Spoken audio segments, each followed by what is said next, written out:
म अब तिमीसँग बस्न चाहन्न। यो बच्चा तिमी नै राख। के तिमी साँच्चै भन्दैछौ? मलाई एक्लै छोडिदेऊ। तिमी अब गरिब छौ। म तिमीलाई माया गर्छु, कृपया मलाई यसरी छोडेर नजाऊ। मलाई तिम्रो मायाको कुनै वास्ता छैन। बच्चा लैजाऊ र मलाई एक्लै छोडिदेऊ। मैले यो के गरे? मैले सबै थोक गुमाए। म तिमीलाई राम्रो जीवन दिने प्रयास गर्नेछु।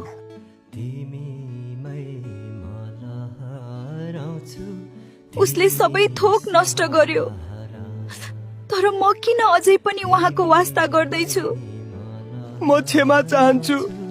मैले मेरो श्रीमती, मेरो घर सबै बिना सित्तैमा गुमाए। म तिम्रो लागि सबै कुरा ठिक गर्नेछु। म वाचा गर्छु, भोलि बिहान हामी पार्क जानेछौँ, हुन्छ?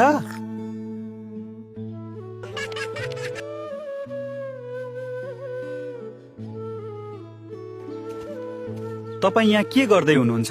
के यो तिम्रो बच्चा हो? हो, उनको आमा कहाँ छिन्? मैले मेरो जीवनको सबैभन्दा ठुलो गल्ती गरेँ। केही गल्तीहरूले सबै थोक तोड्छन्, तर म तिमीलाई तिम्रो छोरीको लागि माफ गर्छु।